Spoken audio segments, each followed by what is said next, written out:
Welcome to the course Business Analytics and Data Mining Modeling using R. So, in this particular lecture, we are going to start our discussion on classification and regression trees. So, let us start. So, in short, this is also known as CART. So, many of these statistical software packages and data mining packages they generally implement this particular procedure. So this is the more common procedure for classification and regression tree, and a more general name for this kind of technique is the decision trees, and under this we have this particular algorithm CART. So this is a flexible data driven method, so wherein we don't actually have any conditions like assumed functional form between the outcome variable and set of predictors. So those kind of conditions that we generally have in statistical techniques, that is not applicable here. So you would also see the data driven method, and based on so how it works. So it is based on separating observations into homogeneous subgroups by creating splits on predictors. So as we had done one exercise in the starting lecture, where we had the observation, we had the observation for the sedan cars owner and their income, and we had the data on their household area, and the outcome variable was ownership or owner or non-owner. So there one of the method, as an example, we had tried out, we were creating rectangles in that particular graph, and that was actually a similar approach what is actually done in CART. So the number of observations that we see, so they are the partitions are created, right. So we separate those observations into homogeneous subgroups. So the same thing that we had done in the very first lecture series, the introduction lectures that we had. So here the classification and regression trees, we generally separate observations into homogeneous subgroups, and by creating splits on predictors. So depending on the values of different predictor variables, we find the best one to create create partitions, to create homogeneous subgroups, and that is how we keep on separating observation and creating homogeneous groups. So this particular technique can be used for both prediction and classification tasks, as we will see in this lecture series. Now how the model is represented. So typically the model is represented by a tree diagram, so that you might be familiar with. So generally we start with the root node, and the root node there we have to find out the predictor, the best predictor which can create the optimal splits, and based on finding a particular predictor and a particular value for that predictor to create optimal splits. Based on that, the root node start, and this process continues for both left subtree and right subtree. So model is represented by a tree diagram and easy to interpret logical rules. So out of this model, once our tree diagram has been built, constructed, then the rules that we get out of this technique are very simple. For example, if there are two variables like age and income, so and we have to classify responder and non-responder. So out of this tree we might get a rule like this: if age is greater than 25 and income is less than 50,000, then class 1. So these are the kind of rules that we might get. If age is greater than 50 and the income is greater than 60,000, then class 0 or class 2. So these are the kind of rules, logical rules that we get, and they are very easy to interpret. So easy to identify observations, easy to identify records which will meet these criteria, which will meet these logical rules, and easy to implement. So classification and regression, see, because of the logical rules, simple logical rules that we get, and and because of the ease of implementation of these rules, they have been applied in a variety of a wide range of domains, and very popular across domain, not just the analytics, engineering, medical, and other domains also they have been used.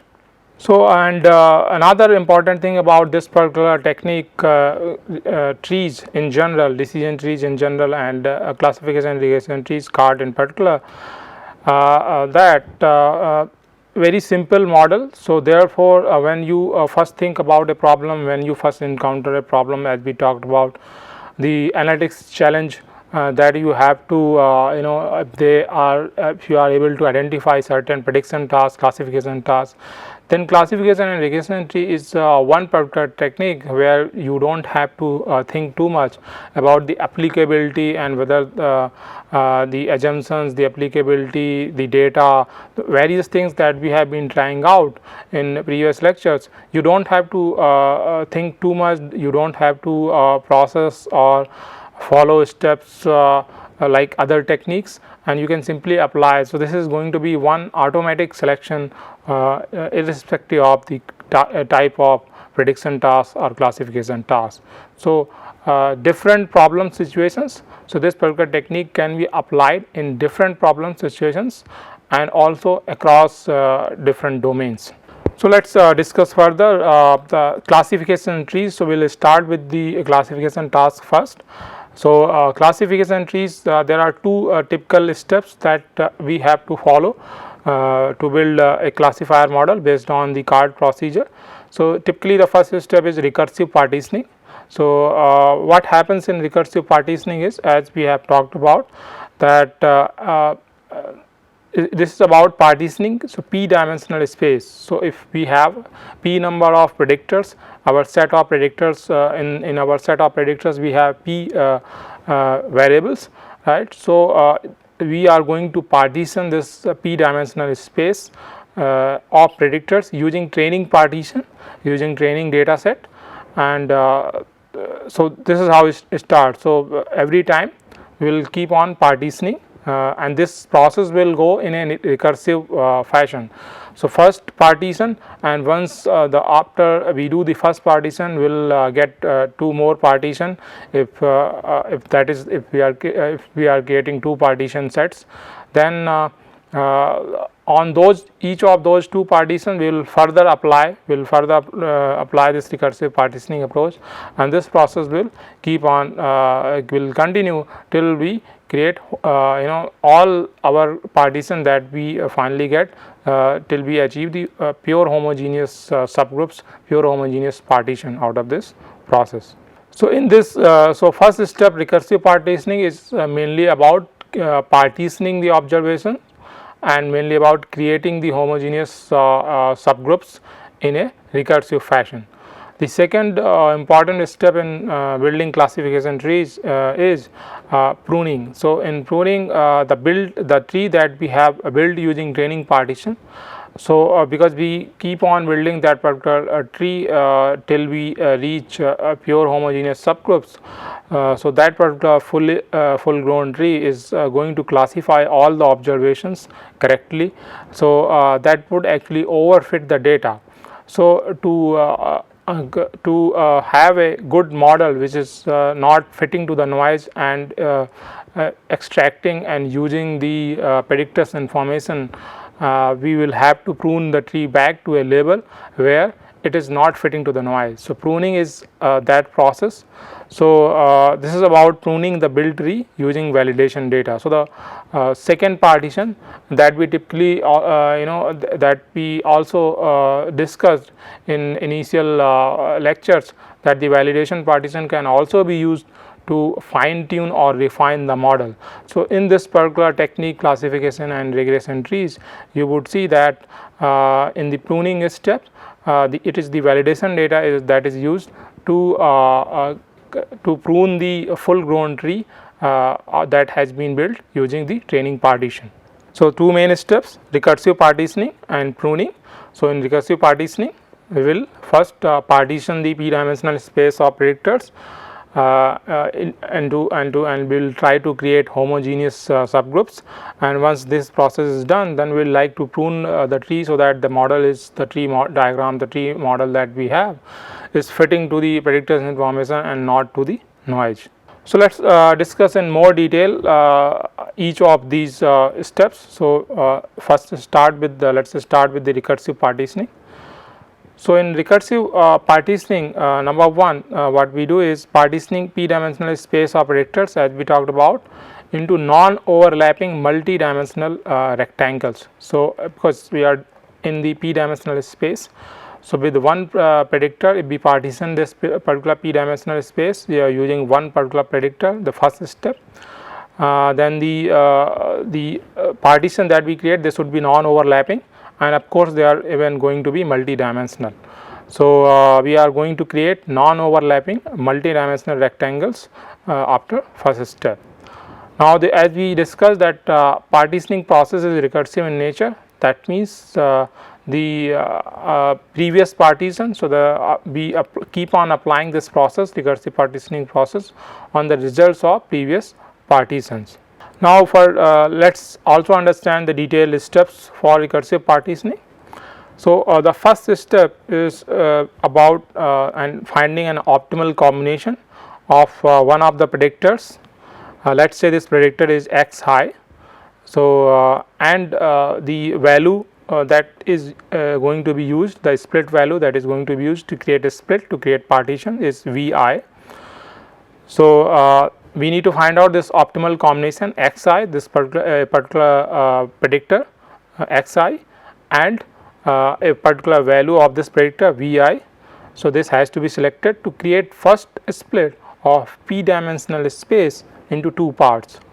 So part 1 can be all the values xi, the values less than that particular value Vi. So xi values being less than values less than or equal to Vi, so they would go into the part 1, and the part 2 the xi values which are greater than Vi, they will go into the part 2. So using that particular value Vi, so all the observation or records which are having xi values less than or equal to Vi, they will go into part 1, and all the observations or records which are having xi value greater than Vi, they will go into part 2. So this is how we will create these two parts. And also, as we talked about, so the selection of the particular predictor xi and the value, the splitting value Vi, it is has to be an optimal combination. So next step, in the next step, the step 1 that we talked about, that is applied again on the two parts. So when we talked about the recursive partitioning, this is the recursive part. The results of previous step, again the same process is applied on those results. So step 1 is applied again on the two parts, and a process continues to create a more rectangular parts. Now once this process, so this process will continue in the step 3. As you can see, the partitioning process continues till we reach pure homogeneous parts. So till all the parts, all the subgroups that we create, all the partitions that we create, they have the same observation, they have observation belonging to the same class. Till we achieve that scenario, this process continues. You can see in the slide as well that all the observation in the part belong to just one of the classes. So all the subgroups, partitions, rectangles that we create, the observation that belong to those subgroups, partitions, rectangles, they should belong to just one class, so one of the classes. So therefore this process will continue till we reach that. So this particular tree, after we follow these steps, these 3 steps of recursive partitioning, what we will end up with a full grown tree which will be able to classify all the observations or records that are there in the training partition, and it will have 100% accuracy and 0% error, because we have been able to create groups, homogeneous groups having members of just one of the classes. So let's understand this process, the recursive partitioning process, through an exercise in R. So let's open R Studio.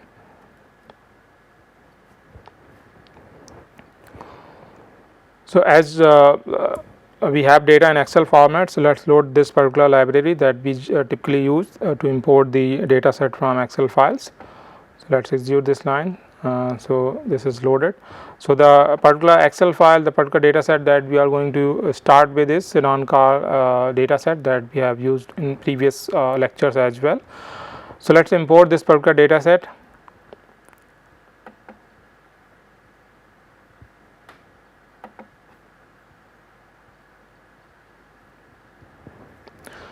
As you can see in the environment section, data frame, the data set has been imported into this data frame DF. We have 20 observation of 3 variables. So let's remove any NA columns if there are any. Once that is done, let's look at the structure of this particular data frame. So as you can see, this is the particular data set that we have used in previous lectures as well. So there are 3 variables: annual income, household area, and the ownership.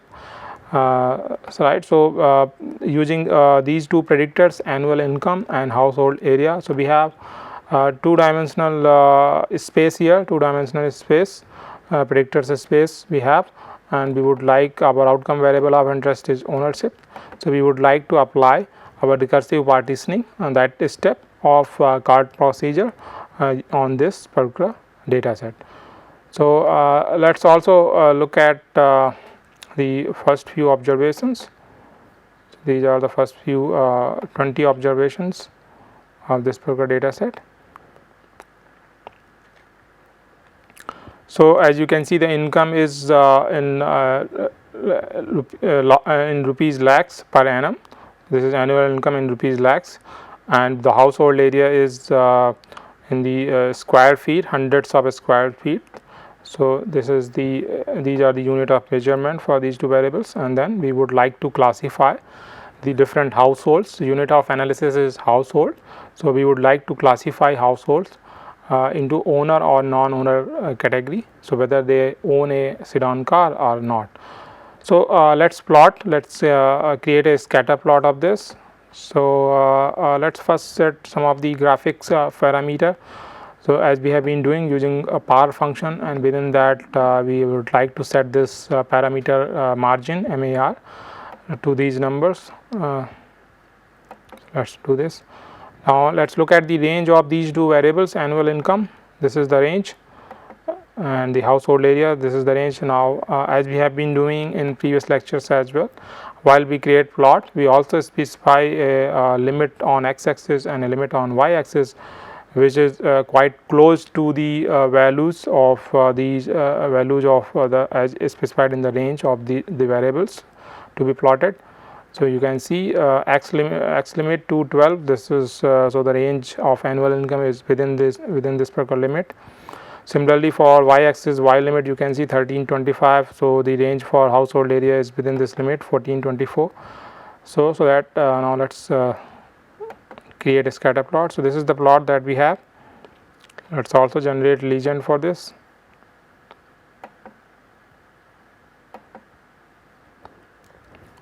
So these are the 20 observations that we have, and we would be applying the Carr procedure, the Carr algorithm on this particular data set to create homogeneous subgroups or rectangles.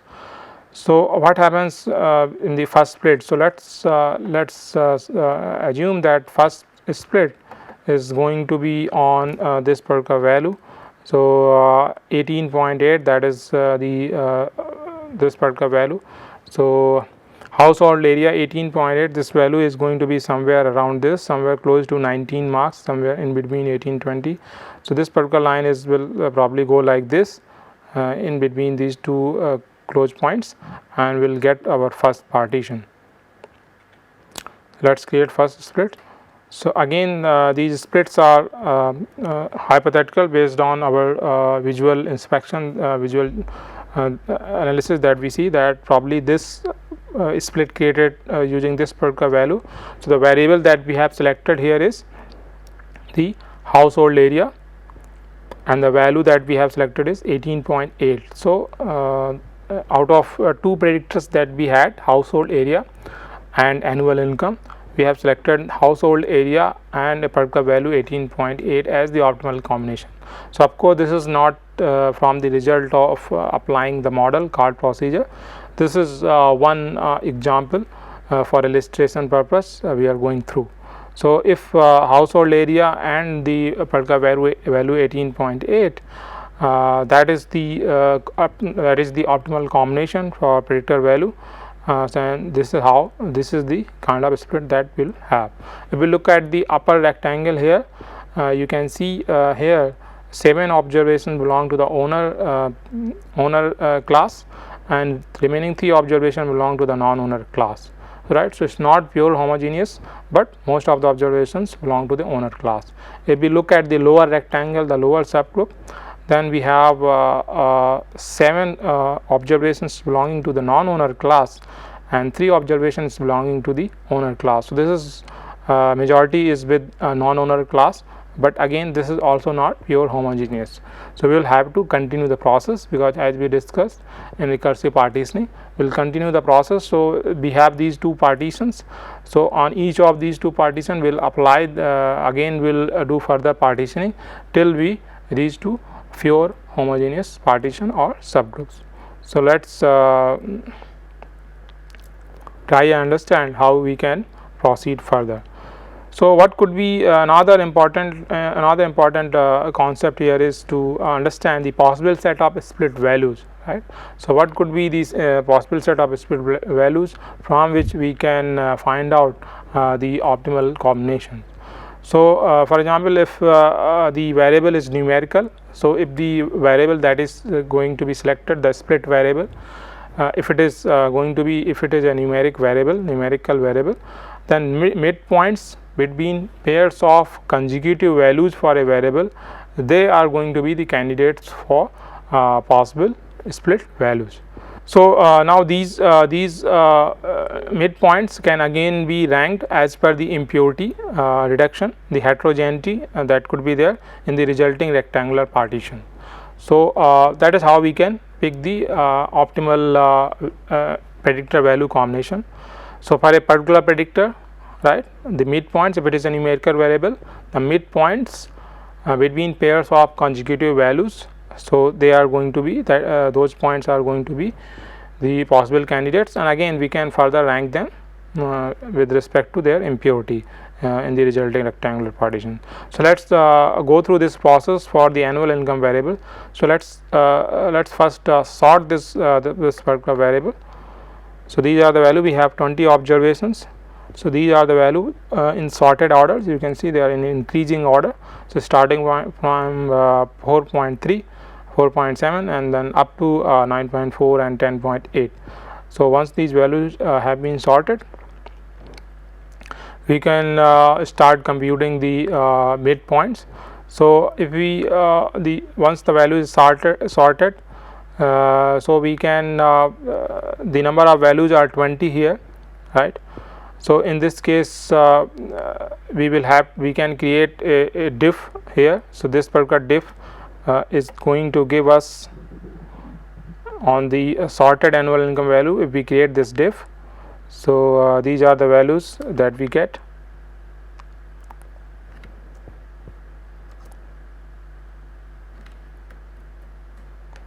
So in this diff, these are the value. So annual income, if we sort them and if we take a difference, so if you are interested in finding more about this particular function diff, so what we are trying to do here is we are trying to compute the lagged differences here. So it is going to return suitably lagged and iterated differences. So the default value, as you can see here, the lag is 1. So for annual income, right, the sorted values of annual income, so the lag 1 values are going to be returned, and then you would see in the we also divide these values by 2, because for each value in the sorted sequence, each value will add this the difference, will add the difference half of the values for this particular output out of this output of this particular expression. And in the first part you would see we have used sort. Let's also look at the sort function in the help section. So let's look at the arguments. So you would see sort the variable, and after this we have taken head. So let's look at the, so the sort is going to create the order. Typically by default this is, as you can see, decreasing is false, so by default it is the increasing order. So let's look at the head function, the second argument we are interested in. You can see the second argument is n in this. So this is a single integer, so a positive size for the resulting object, number of elements, and you can see negative all but the n last or first number of elements of x. So once we take head of this particular and -1, so the last value won't be included. So you would see that, you can see in this will have around almost 19 values. You can see start from just like this output 4.3 to 10.8, and this starts from 4.3 to 9.4, right. So so the midpoints, to compute the midpoints, so these first we compute these values, this particular series, and then we add we take a lag, and using that lag we add this particular value here, the half of that value we add here. So let's compute this. So this is what we get. If you look at these values, so they are the midpoints. You can see 4.3 and 4.7. So the midpoint value for this particular pair is 4.5. The next one is 4.7 and 4.9. So midpoint value is 4.8. So from here you can actually see how we have been able to compute the midpoints. So first we because we also wanted to rank them. First we have sorted. So conjugative values. So first we have sorted, and then the last value we had removed here using the head, because the midpoints would be computed based on the last to last value, and then we have added the half of these numbers, right, half of these numbers, sorted numbers, and then by taking a diff, so diff will actually compute that delta that is there. So if we look at this output of the diff here, 0.4, you can see the difference between 4.3 and 4.7 first pair, this is 0.4, right. Similarly for others also, the next one is 0.2 and 0.3. So half of this will actually give us the remaining part to compute the midpoint values. Now the same process we can apply for household area as well. So these are the sorted values in the increasing order. So once this is done, as you can see the same code is there. So again we will leave out the last value, and then we add that difference that is there, then half of that difference between each pair of conjugative values. So we will get the midpoints. So for these two variables, the midpoints that we have, this one for the annual income, and then the household area also.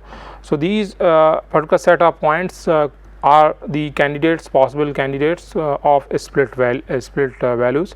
So in our process, in recursive partitioning process, when we try and identify a particular optimal combination of predictor and the value of that predictor, we will have to try out these many combinations. For annual income we have around 14, 15, 16, 17, 18, 19. So 19 values, midpoint values that we have. So this has to be 19, and then another for household area, another 19 values. So out of these 38 predictor value combination, we will have to find out the optimal one, and that is going to be used for our first split. So, we will stop here and we will continue our discussion on this finding a possible set of split values for categorical variables in the next lecture. Thank you.